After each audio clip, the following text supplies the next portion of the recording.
Video games have ruined lives. They're the reason you seem stuck. They're the reason you missed out on so many opportunities. They're the reason school isn't going so well. There is something very wrong about those statements. If you're going to change your video game habits, you're going to have to stop blaming the games and take responsibility. Firstly, please don't get the message twisted. I made a video about the two sides of video games, and in it, I discussed the important things that games have taught me. I enjoy games a lot. The reason I decided to completely stop is because it was taking time away from things that mattered more to me in my life. A lot of people are stuck in that compulsion to play more than what's healthy for them. I usually see parents blaming the games, but it's often not the game's fault. People sometimes play to fill a void in their lives, and when this happens, it can become a bad habit. In order to break this bad habit, we go through the steps in my previous video about toxic habits. I'll go through the steps using my experience with video games. For me, it was very easy to tell that video games was a bad habit. Throughout my childhood, I played non-stop. The void was boredom, and games quickly fixed that.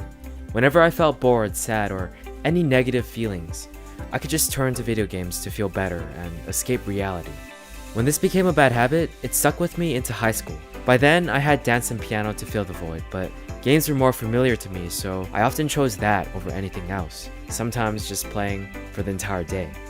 At events, rather than socialize, I would be on my phone playing some mobile games.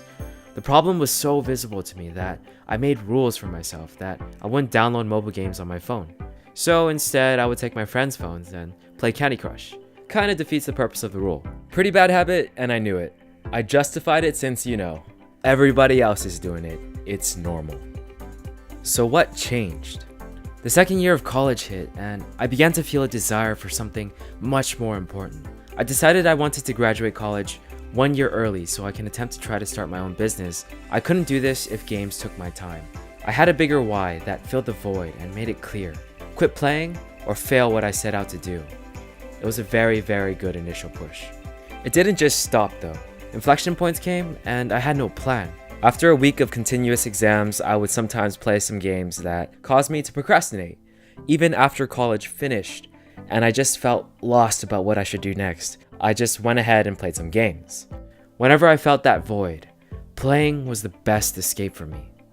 As I began to learn what I needed to do for myself, I stopped playing. But there was one game that snuck up on me. It was part of a franchise that I loved, and this game would be the final boss of video games for me. I was hooked for almost a year. It took my time and a few gift cards. But I managed to quit for 2 weeks. And then after a long 8-hour day of work, it came knocking, and I opened the door, which was a big mistake. Afterwards, that game practically got integrated into my life. However, I managed to restrict myself to playing under an hour each day. An hour a day is not too bad. To achieve this, schedule when you're going to play each day and start a timer. Simply stop playing once the timer is done. Remember, at this stage, you should have something more important you're working on, otherwise this isn't going to work. For me, I wanted all my energy and time to be focused on my projects. So what did I do to stop? Well, I did nothing. Anticlimactic, yes, but it's true. I got lucky. I started to hang out with a bunch of friends and formed really strong emotional connections, and I felt extremely inspired. From that, I just stopped. It was the easiest thing in the world. So what can you learn from me doing nothing to break the habit? Well, perhaps I'm being overdramatic when I say I did nothing. A wave of inspiration came, and I quickly acted on it by deleting the game. This was my breakthrough. Soon after, I started this YouTube channel, and I gotta admit, I much prefer playing this game. And to end off this video, I want to say how incredibly liberating it is to have stopped. Even though towards the end I played very little, it still took up some mental energy.